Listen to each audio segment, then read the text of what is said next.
All right, and welcome to Fast Break Breakfast NBA Podcast. My name is Keith Parrish, and I'm here once again with my buddy through the miracle of computer phone. I'm here with Dave DeFore. Dave, happy Summer League. How are you doing?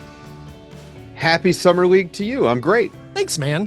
Yeah. It's been fun to have some of these games on. They're good background noise, you know? That's exactly what they are. I'm not gonna put both screens on and like total mainline them. I'm not gonna watch closely.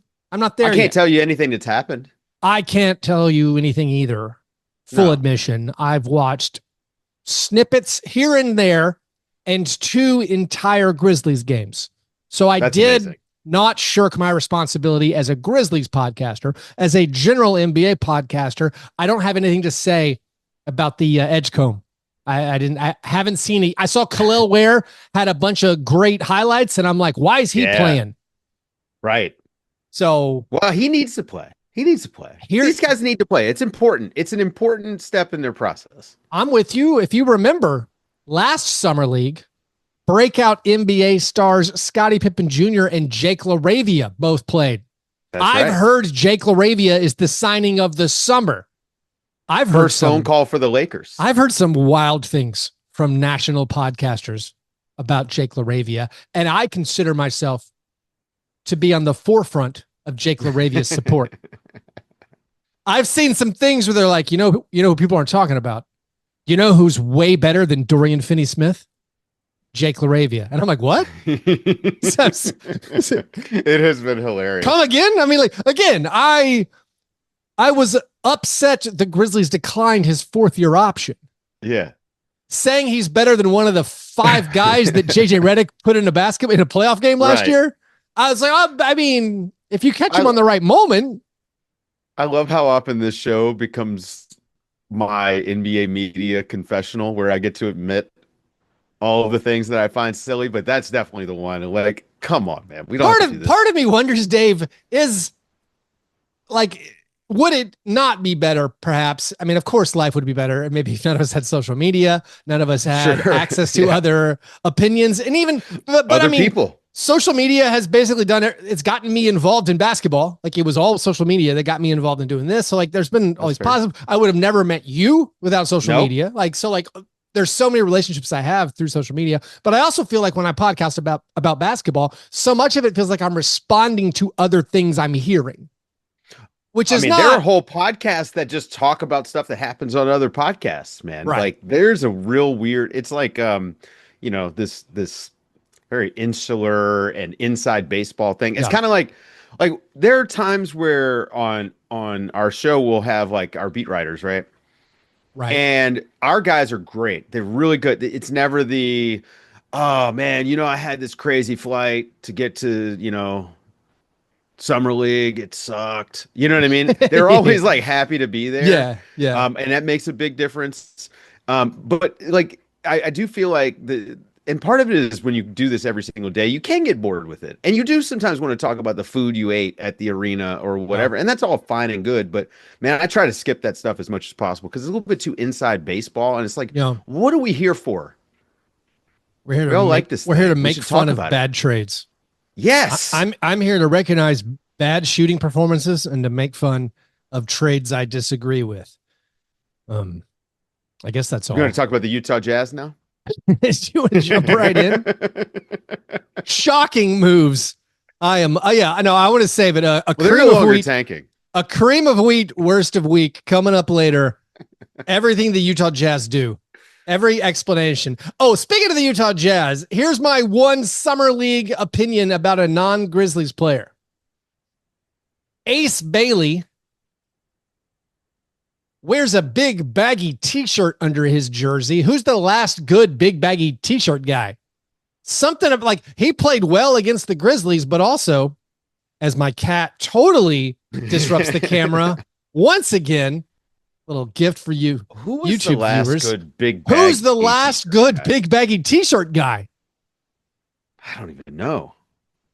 I mean, I go back to thinking about like Scotty Thurman from Arkansas playing in college. I think I have his look, number. man. Why are these NBA guys wearing t-shirts? What are we doing here? I don't know.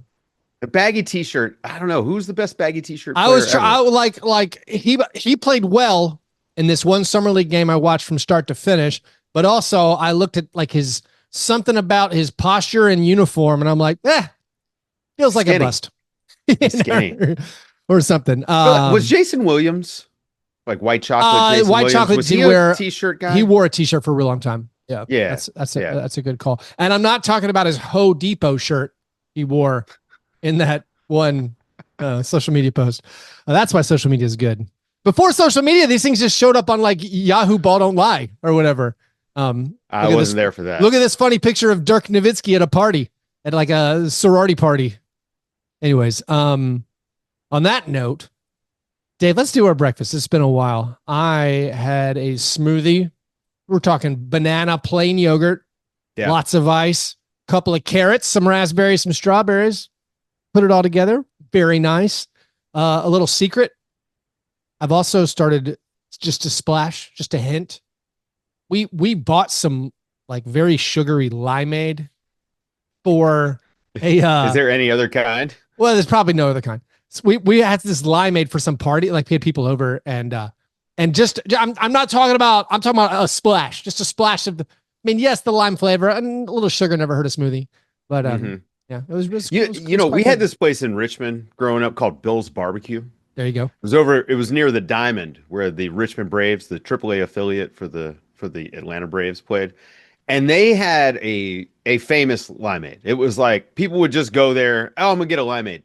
Yeah. That's it. But you know lime jello, like the old school jello molds that we grew up in the 80s with. Right. But the bright lime green flavor. Yeah. No sourness whatsoever. No acidity. Right. Yeah. That is what it tasted and looked like. It was like they just poured the liquid without the collagen or whatever, causes the jello, the gelatin, not collagen. No gelatin, but it just like poured over ice. That's what it tasted like. You're talking about you're just drinking snow cone juice. Essentially. That's a snow cone syrup. Richmond, Virginia, we're ahead of our time when it comes to like, pre-diabetes. I'm not. It's like the. Let's talk about fast food now. Staple of Fastbreak Breakfast episodes past. Like Sonic used to have Sonic America's Drive-In used to have these like limeades and lemonades slush things that actually had the sensation that there might have been some fruit in this.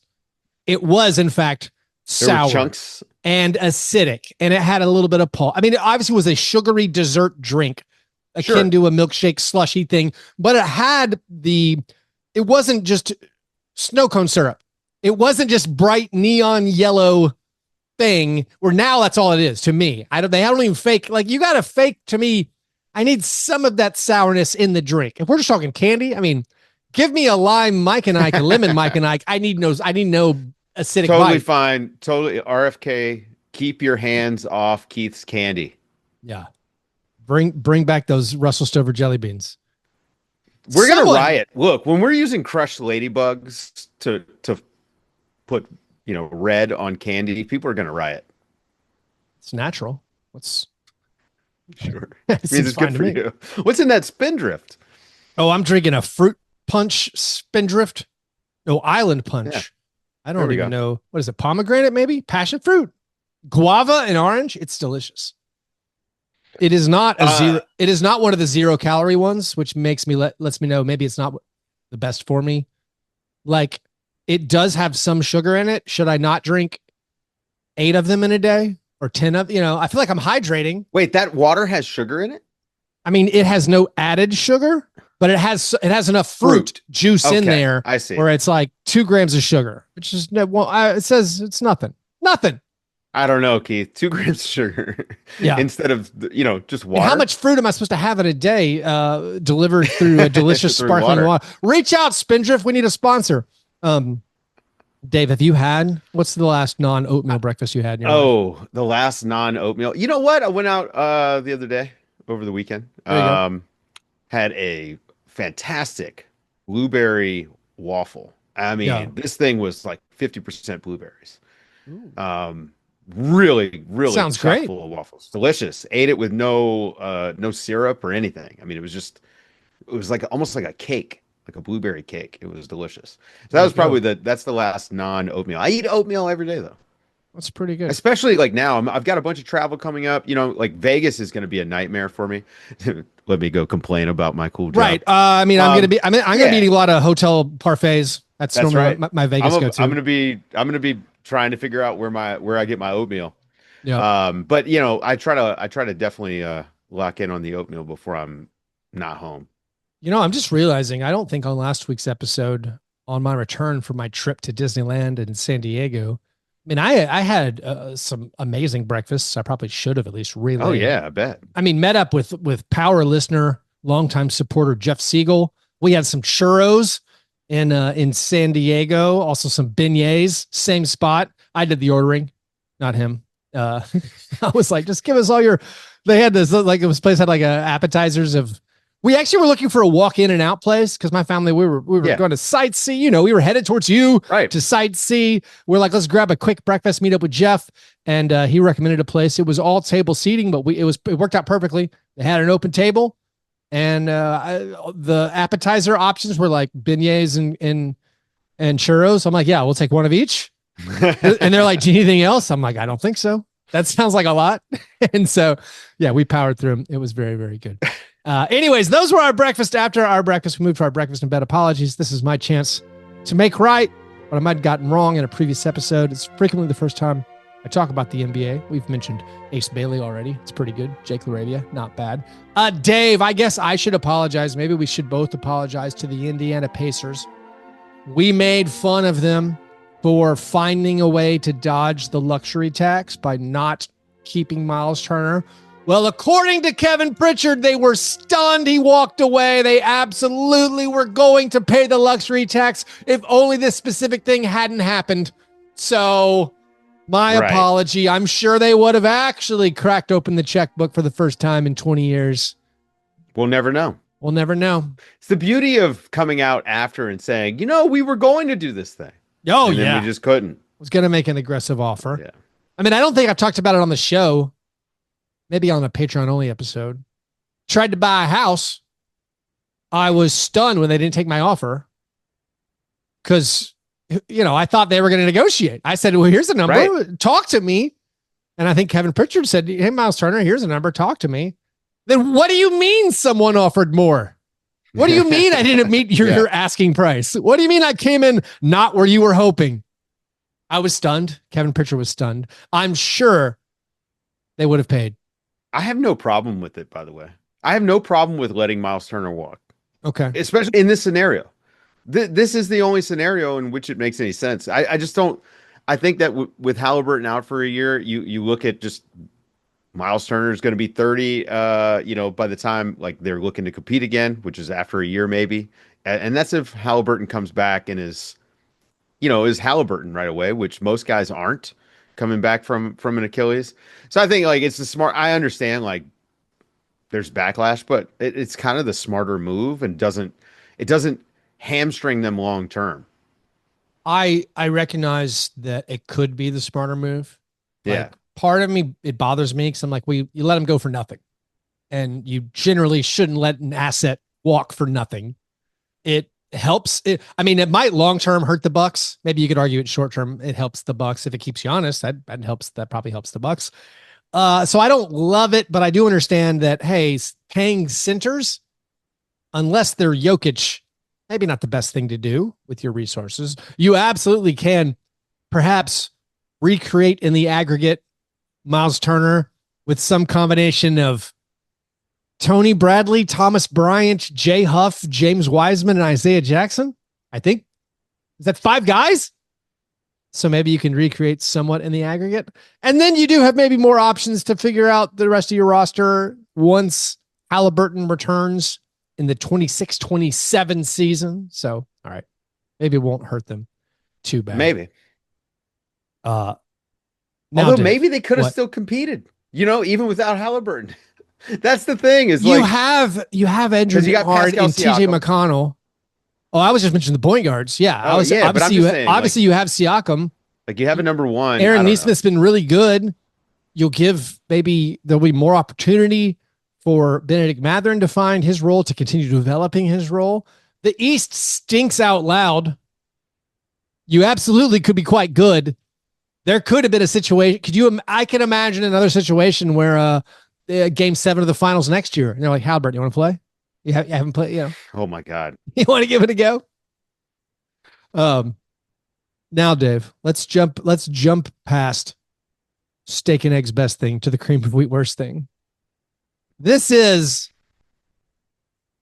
I feel like, an untoward trade for many of these parties. I'm talking about the John Collins, Norm Powell, Kyle Anderson, Kevin Love 3-way trade, which came out on Monday.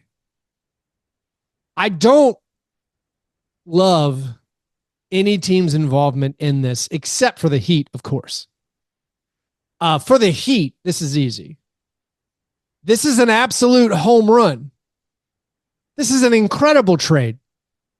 They were given Norm Powell for free.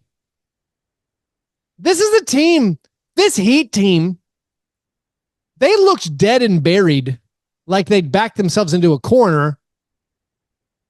The way the year ended for them, losing Jimmy Butler, you still have that Terry Rozier contract.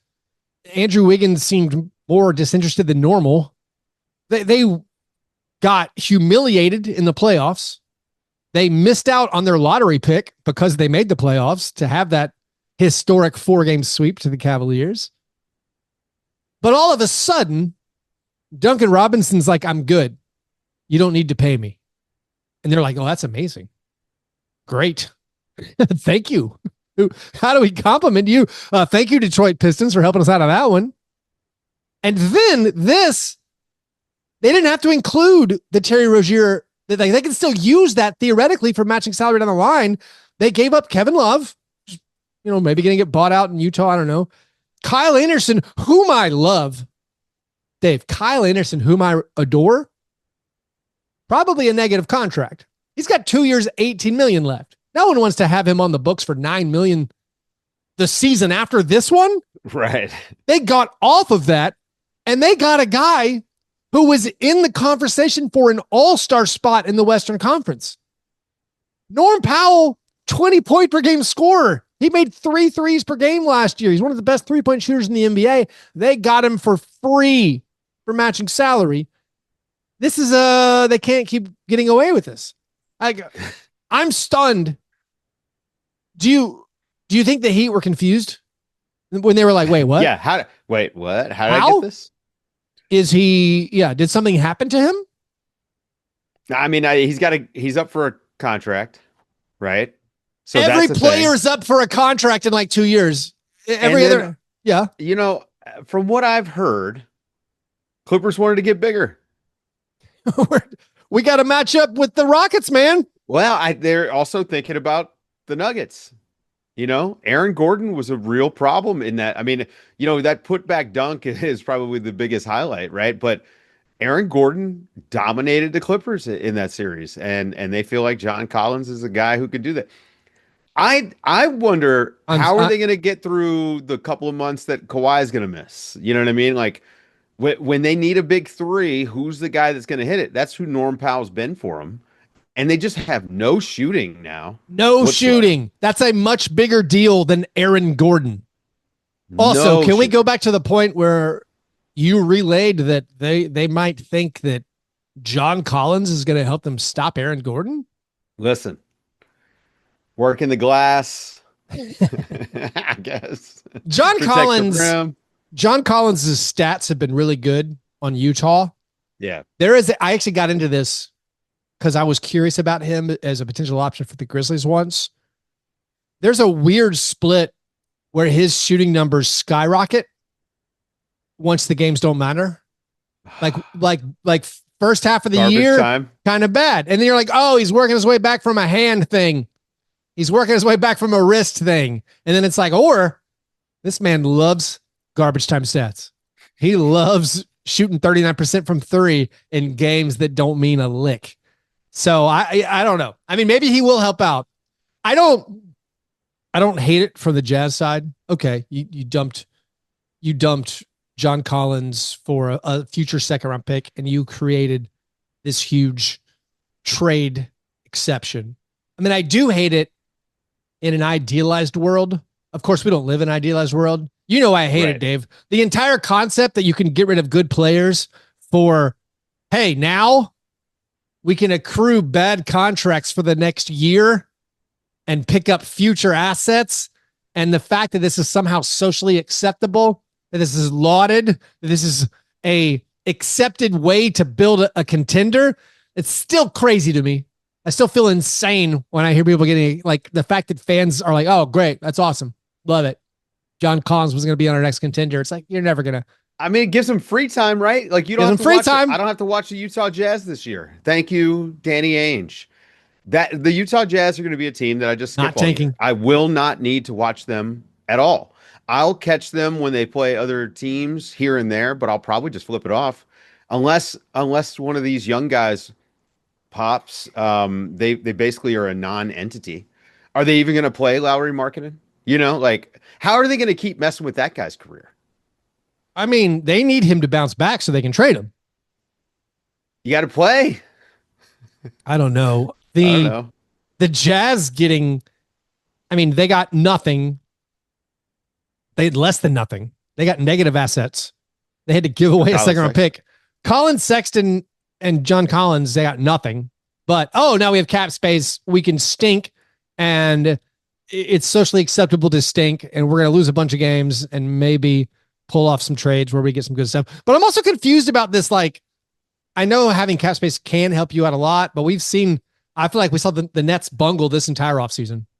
Turning 100%. that cap space into Michael Porter Jr. and Terrence Mann is still an abomination to me. Also, they're going to try to be as bad as the Jazz. The Jazz moving those guys, I don't know. Also, I was like unrelated. Do you think that the Orlando Magic, who just agreed to a maximum extension for Paolo Banchero, that if he makes Supermax is going to be worth so much money, and they just, of course, traded for Desmond Bane, who's getting paid a fair amount.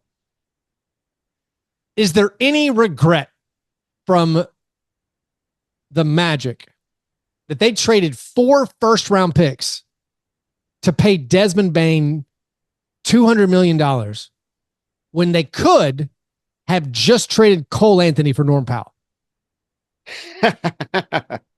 Oh my God. I mean, I'm confused from the Jazz side. They created the space, but like they picked up, I mean, maybe they like Kyle Anderson or whatever. Will Hardy coached Kyle Anderson back forever ago on like the Spurs Summer League team, pretty sure. But like Kyle Anderson has money for next year. Cole Anthony's expiring money.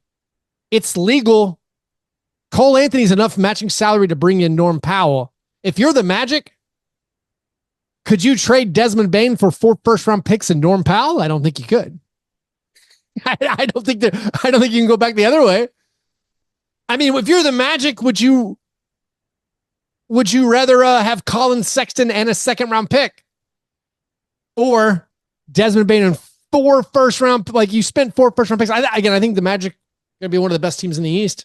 I think Banchero is amazing, and I think Desmond Bane is going to be a great player for the Magic. So it's hard to say. That's a lot to give up, though. It's a premium. It's like, yeah, he's really good, but what if you could have Anthony Simons and all your picks back? Or what if you could have Colin Sexton and all your picks back? And then you can still trade for other things. The Grizzlies did better and better on this deal as the weeks go by. As a Grizzlies fan, I'm sitting there thinking, all right, we got rid of Desmond Bane. We took a big, significant step backwards. Unless Summer League Gigi Jackson carries over into the regular season. Here we go. We're going to keep praying for that. This is the second summer in a row. We're like, wow, Gigi looks really good playing bad players. Man, he's awesome when he plays guys who stink. Yeah, like the Grizzlies took a step back with trading away Desmond Bane. They still had to preserve their cap space. They're still making moves. They traded Jay Huff. They're still trying to work out the way to pay Jaren the agreed upon money. And it's like, or you also could not have done that and gotten Norm Powell for free. Norm Powell, I can't get over a guy who is a 20-point per game scorer who shot 40% for what, a decade? Yeah. Can shoot off the dribble. I can't get over NBA teams being like, I don't want that. Nah, I'm good. Oh, he wants to get paid again? That feels awkward for our clubhouse. No way, man. Like, you can take these things into free agency. The Clippers, I'm lost from their perspective because Norm Powell was so important to them last year, providing that shooting that they just lacked everywhere else. Yeah. I mean, it wasn't Aaron Gordon that dominated them in game 7. It was James Harden being garbage. I mean, it was a little of this, both. Little of that. Yeah. Not having scoring wings. I mean, I liked them getting Brook Lopez to come off the bench. You know, I think it was a room exception. That's a good contract, you know, to block some shots and hit some threes, back up Zubac. But to go with another big when you already have like Derrick Jones Jr., he's like a 4, essentially. He's a 4. And then Kawhi, I mean, it's always the health stuff with Kawhi. Getting rid of Norm Powell for John Collins. What if John Collins goes like 18-10? He's going, I mean, he might. Theoretically, it could be fine. But I don't see how swapping out Norm Powell for that John Collins, it doesn't make sense to me. I think you've got to be bigger than they were last year. That was a problem for them against the Nuggets. They weren't big enough. And they got bigger. But I mean, also part of this, the other shoe that's supposed to drop is maybe this means they get Bradley Beal. Right. And this is another thing where I'm worried. I'm just responding to other people's opinions. I feel like, well, this is more news and reporting that you're responding to. No, but what I want to say, what I'm responding to, I feel like for a while there, I'm like, Bradley Beal's not bad at basketball, guys. He's like, everyone talks about him like he's bad, and maybe he just doesn't have the hunger. I mean, of course, there's no dog in him, but like, man, beautiful scorer. Unbelievable jump shot. The guy's still incredibly efficient. You could do much worse if we're talking about what NBA players that I would like to have. Like Bradley Beal can play basketball. The $110 million no trade clause, that was the issue. That's it. But so I felt that way. But now if the Clippers are like, oh, it's okay, we're losing Norm Powell, we're getting Bradley Beal. Now I have to veer off and be like, no, that not too Norm bad. Powell's better than Bradley Beal. Yeah, by a good stretch. Sure. Is he better than John Collins and Bradley Beal? I still think yes. In a league where you need more guys? Maybe that's an argument. Maybe Chris Paul's coming home to play year 20. I don't think so. Back with the Clip. Okay. I don't think so. That would go against what we're doing, right? Like, let's get an old guy who's small, you know? They need dribblers. They need shooters. They do. They need shooters. And maybe John Collins, maybe those 3-point numbers are going to be legitimate. Maybe the 4-5, everybody going big again, it's going to work out. It isn't crushing for the Clippers because they did, of course, they created cap space in the following summer. They're going to have a ton of it. I still don't know why you couldn't just keep Norm Powell, who I think is a better player than John Collins. Just keep him. Go into free agency. If you're going to be that awesome, maybe Norm Powell wants to come back. And if he doesn't, good. Replace him with something else. I don't know. He also at the deadline could have been a guy, but the thing is, it's, that extension. Yeah. I mean, going back to the Heat, I don't know what the Heat are. As far as I don't know how far you get with Bam and Tyler Hero and Andrew Wiggins and Norm Powell. They should theoretically be competitive, but I just think this gift blows my mind a little bit, where it's like, that's a negative salary and an expiring guy. And they're like, do you want a guy who's better than everybody else on your team outside of maybe Tyler Hero? I mean, and Bam, but still, I don't know. I'm blown away by this. I'm blown away by this gift. Why do the Heat get another gift? I feel like they're always getting gifts. Only the Heat? The Clippers I'm confused by. The Jazz is just like, what's the point of your team? They're not tanking. I mean, non-rhetorical. What's the point? This is only allowed in a league where it's accepted to not win. Where it's like, oh yeah, let's have a few teams every year. They're just like, you know what? We're not going to play this year. We probably did enough on the Norm Powell trade. Like I would like to bet on these teams using their trade exceptions. You know, Utah is probably going to let it expire. Well, I mean, they have a whole year, and again, they could take a bad contract. They could even take back what? Also, these bad contracts are going away. What kind of world is it where Deandre Ayton, Damian Lillard, and apparently Bradley Beal, just those contracts are now gone? Yeah. It remains what's going to be our new worst contract until it's Jaren? I mean, it's going to be whatever Tyler Hero signs next. Probably. I'm a little lost with the salary numbers, and maybe this is a whole nother discussion for another day. I know they're huge, and I know the percentages. They jumped so much. I know the percentages are staying the same, but I also feel like if we're going to have a hard cap, which is what apparently we've decided we have, if we're going to have a hard cap, eventually some NBA teams, and they can't all agree to do this because that's collusion. But some teams are going to be like, listen, we can't actually pay you, Tyler Hero, $40 million because that's ridiculous. Like, we have to be able to find more other good players. We can't pay our 50 best players. It's even like the Banchero thing. I mean, Banchero should track to be hopefully a top 20 NBA player. If he's not there already, he's going to be in contention for all NBA as long as he stays healthy. But there's so many guys where it's like, all right, 70 million. Like if we're literally hard capped, we can't give you a third or 35% essentially of what this number is. If the cap doesn't go up like we think or whatever, I don't know. It's just hard. Well, it went up 7% and it went up 7% for next season. Yeah. And the standard raise in a lot of these contracts is 8%. Yes. So you're already negative if you're a team as far as like how you've managed your salary cap for a lot of these deals signed last summer. You even see like Bam Adebayo's deal where it's like some teams talk about, how like the contracts are too much for like this guy's making 30 or 40, but like isn't like Bam's making over 50. And once you start getting like 50, 60 per a guy, and I mean, again, if the cap keeps going up and eventually the salary cap is 280, you're like, oh, okay, fine.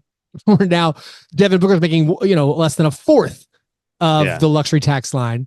But if it doesn't at all, it's I don't know. The numbers are too much, right? Like I don't want to be the guy. I want the players to get all that money. Too much money. Yeah. To be clear, we both want the players to get all that money. Sure. But honestly, it starts being like, all right, Jokic can get 90 million or whatever it is. Giannis, you can get 90. Even Devin Booker, okay. I don't think every 6'7" person should make $40 million a year. That's like. Just, hey, congratulations. You're 6'7", but how about 12? Yeah. Or maybe we're thinking about this wrong. We should just applaud all these contracts and be like, yes, half that's going to taxes. We should tax those contracts tax everybody heavier than we do. Just like we should tax those billionaire owners a lot more too. Anyways, Dave, let's let's get that salary cap down to 100 million. Let's take a quick break and we'll come back and we'll talk about Deandre Ayton to the Lakers.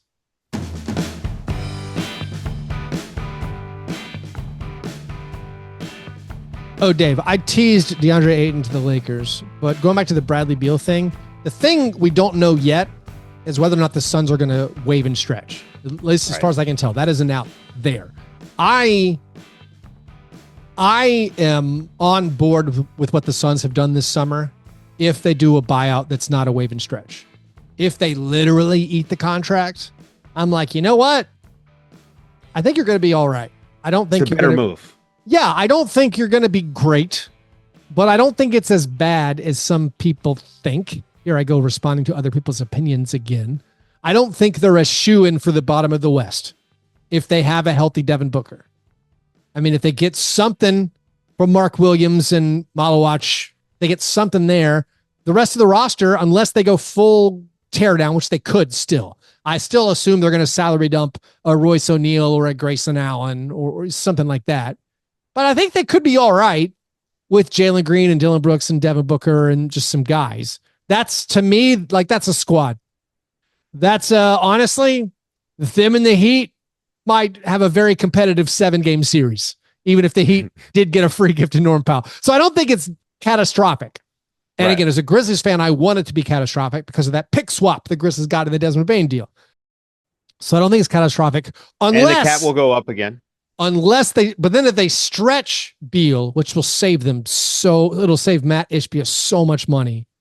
Then I'm like, oh no, you've hurt yourself. Yep. You've now given what is it? One 10th, starter salary a ninth. Slot. Well, but I'm saying like you've given away starter money in dead money on your year, on your year over year cap sheet. I don't love that. The Booker thing puts him in a really bad position because if Booker asks out, you have to move him. But I don't think it's a terrible position necessarily because he still has value. It's just like he still should have massive value, even with whatever money you give him. I mean, Devin Booker's got for your franchise several more years of, I think, being just one of the best two guards in the NBA. Mm-hmm. So we'll see. Now, Dave, the Lakers did get their center in DeAndre Ayton. This was basically, it was rumored from the first time that the news came out that the Trailblazers were going to buy him out.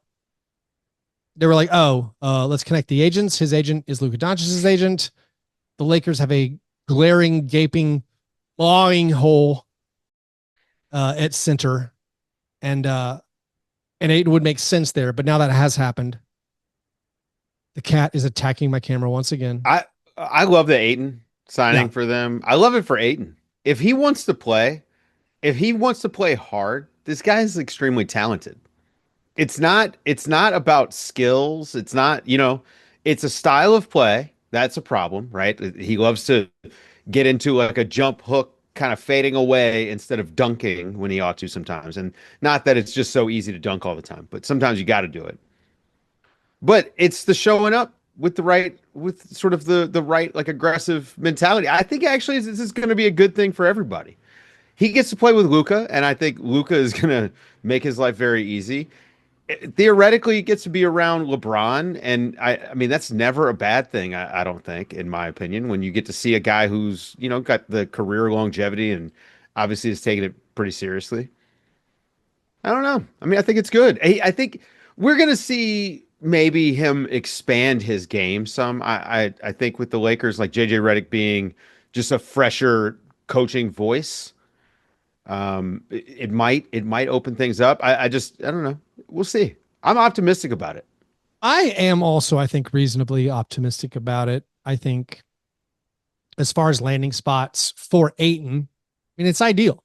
I mean, they're going to get him easy buckets. They're going to get him enough looks. There's not anyone to compete for those minutes. And you hope that he'll end up playing more games than he has in previous seasons. And his downsides, the foibles, shouldn't be, I think maybe it will be more magnified because of the LA situation and more eyeballs on it. Maybe JJ Redick and Luka Doncic will be screaming at him the whole time. And also LeBron will be so mad at him, but I feel like the situation, it works out just fine. I think my biggest question now is, will the Lakers also go get Marvin Bagley so they can have the first, second, and third picks? Well, they're just setting it up to trade for Jaren. I mean, you could have 1 through 4. I feel like Trae Young. What a great fit Trae Young would be next to Luka. I mean, a Luka for Trae Young straight. I mean, sorry, a LeBron for Trae Young straight up. I might get it done. I don't. Kind of interesting. No, but seriously, how many? All right, Dave. Marvin Bagley, free agent. You could get him for the minimum, I think. Probably. Honestly, why wouldn't they? And he's been decent. Another big guy. He can put the ball in the basket. Mo Bamba. Been a Laker. With the 6th pick? Yeah. Bring him back. I mean, Colin Sexton was given away. That was the 8th pick of that draft. Honestly, I thought the Lakers might have been a Colin Sexton team. They could use a guy like that coming off the bench. I'm going back now to I don't understand why no teams want Colin Sexton or Norm Powell. Like the entire point of the game is getting the ball in the hoop. And those are two of the best at it. Yeah. Okay. The new buzz term, which is so funny because it's not like a thing, or it's not a buzz term. The weakest link theory, you know about this? Right. This is the new NBA theory that it's no longer about having the best guy. It's about not having the worst guy. And Usually, guys like Colin Sexton, like let's say you get to the playoffs. Now, I don't know why a lot of these teams care about like what happens in the finals because unrealistic. But you get to the playoffs, Colin Sexton's on the court, they are gonna attack him. Yeah. And he doesn't do enough on the other end to justify what you have to do to bend the defense to protect him. Okay. It's not Jalen Brunson. You know what I mean? Jalen Yeah. Brunson's a superior offensive player. I would argue he's a way worse defensive player. But better branding for sure. Let's answer a listener submitted question, Dave. This is about the Lakers. This is the croissant questioner. Yes. Are you going to finish that croissant? Drew wants to know if LeBron is upset the Lakers are not trying to win now. Shouldn't Luka be upset the Lakers are not trying to win now? I don't think Luka's that guy. I mean, he doesn't want to win now, but I don't think he's the type of guy who's going to put things out in the media. Okay. But he also just got there. So maybe he also feels like, hey, let me just see how it goes. I mean, this guy is going to be the premier free agent in the NBA in not that long. If he goes to free agency, he basically could choose whatever team he wants to go to. So, if I'm him, I'm just, let's read the room a little bit. Let's see how things are looking. Got new ownership, probably going to wind up with new management just because that's how things work. I also think part of it is there's a couple things. What have the Lakers not done that they should have done so far? Right. That's harder to say. I mean, like if you could have turned the Jared Vanderbilt contract into some of these guys that have been given away that we've been talking about, or like a Gabe Vincent, like, all right, yeah, that would have been great. I mean, frankly, if they could have gotten those players, yes, that would have been good. But I mean, not to talk down to Drew, there's a big difference between Luka's age and LeBron's age. Yeah. And Luka's like, I don't need you to trade away all the future picks if I'm going to be here for this one season. And LeBron's like, let's be honest, I'm pretty old. I would like to go ahead and win before Bronny James gets waived / I retire. And so, it's a much smaller window. I do think though, to give more weight and respect to Drew and his question, there is kind of the thought that like, hey, Lakers, you do have LeBron who still is good, and you have Luka. Maybe the foot should be slightly more on the gas. I mean, they did work out a slightly fishy thing to get DeAndre Ayton. They did work that out. Okay, guys, credit where credit is due. Luka's agent got a guy out of and also Jake LaRavia day one. They stole him from the Kings. Also, they didn't have a lot of realistic options though. Like it's not like number one, it's not like free agency is free agency from years ago. And there weren't a ton of realistic options. It was all going to be trade. I mean, most of the big additions, in my opinion, like it's been through trades. They just don't have the assets for it. Yeah. Also, there's like, they could, like there's not doing anything. And then there's like actually actively making your team worse. Like the Lakers hadn't really done a lot, but I mean, they got Ayton and LaRavia. Like the Warriors have done literally nothing. Right. Warriors they lost Looney. They did lose Looney. You can't replace Gary that. Payton. Gary Payton, they're just not going to re-sign him. But like, I thought that was because Gary Payton was like, I'm going to go get paid, but he hasn't gotten a contract. The Bucks have to get Gary Payton to have every Gary Trent, Gary Harris, Gary Payton. Those are our three Garys right now in the NBA. Bucks have two out of the three. Listen, Giannis, I know we waived and stretched Dame, but we got you every Gary, not some of the Garys, all the Garys. I think that's a good pitch. That's a convincing pitch. The saddest part about the Dame thing and signing Miles Turner is that it killed my great fake trade. I know. Where Chris Middleton wound up back on the Bucks. I mean, like the Cavaliers, you got Lonzo Ball, but like, you got rid of Ty Jerome, and you've brought in Larry Nance Jr. and Lonzo Ball two of the most injured players there are. I mean, Larry Nance, purely vibes guy, possibly. I love that guy when he's healthy. Fun works player, great for them, actually. great player. I think works great. Yeah, if he's healthy. Lonzo and Larry Nance, if healthy. I mean, also, like, it could be worse. Lakers, you could have had like the Kings off season, the Bulls off season. I mean, the Bulls bad, have looked at their squad and said, you know what? Let's just get Isaac Okoro and call it a day. Let's add Isaac Okoro. Let's take on more money into future seasons. Let's pay Trey Jones. Why wouldn't we? They haven't paid Josh Giddey yet. They haven't paid Josh Giddey. Honestly, that's a mark in their ledger for me. Yeah, it's a good job. I mean, just abuse the restricted free agency system. Don't pay him. The Kings, not very good. They're off season. Hey, let's get Dennis Schroeder and Dario Saric. Call it a day. And we're not going to extend Levine. Nope. I mean, I say call it a day. Of course, Summer League is where things happen. When all the people get together in Vegas, everyone is, all the GMs are there, and more things are going to come out. I feel like something has to happen with the Kings. It's like, you're really going into the year with like, there's like almost maybe no they're going to trade for Lauri Markkanen. I mean, somebody, I don't know who would. I will say another team I would include in this. I still am so lukewarm to negative on the Pistons summer. Not been a great one, in my opinion. I mean, you lose Dennis Schroeder, which is not nothing. Right. Like he was useful to that team. Maybe the Tim Hardaway Jr. for Karis LeVert. Duncan Robinson. That's equal as far as like, you can't really depend on their shooting, those guys anymore, but like they also can eat innings for you. They're fine guys to have around, nice professionals. Yeah. The Karis LeVert addition, it's like, okay, it's fine. Yeah. It's fine.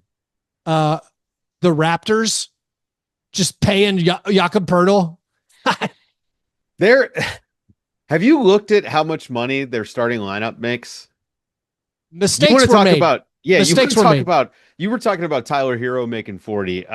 Emmanuel Quickley, I believe, is he making 35? Yeah, it's like it's over 30 for a lot. I mean, their pivot from Siakam and OG Anunoby to the squad they have now is, I mean, maybe Masai shouldn't have been fired, but also I disagree. If we're going on track record, man, I get it. He hung out for a long time. What have you done for me lately, Masai? Credit for trading for Danny Green and Kawhi Leonard and winning a title. Yeah. What was that? It was for Jakob Poeltl and one pick or two picks. No brainer. Kawhi Leonard traded. I mean, they trade for like the Ochai Agbaji. They traded a pick.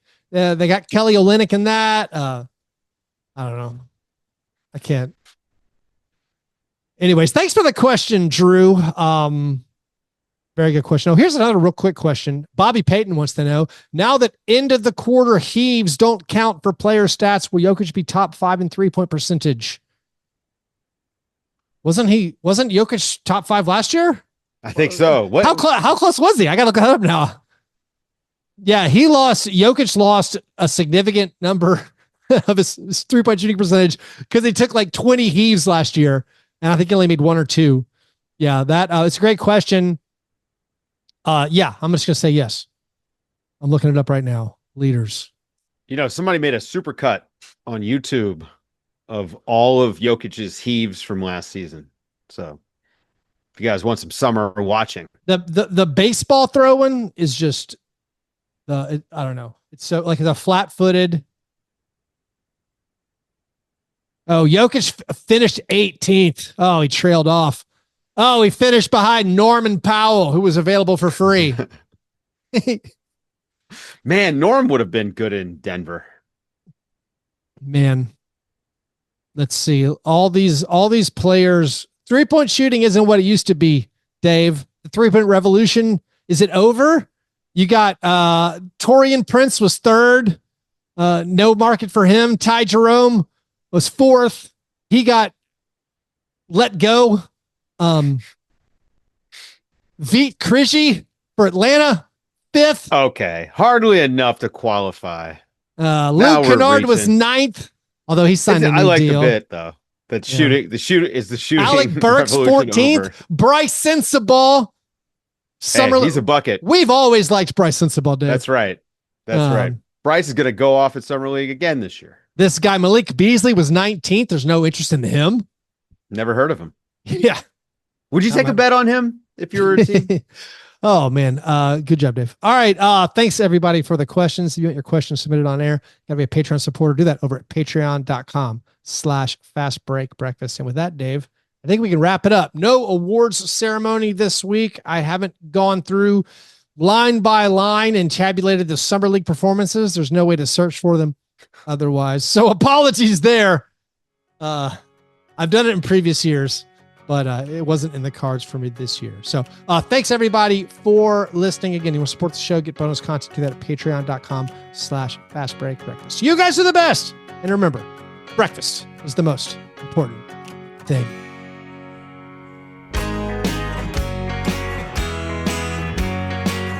Yeah, never apologize for being G&G. Fastbreak break, man. You understand?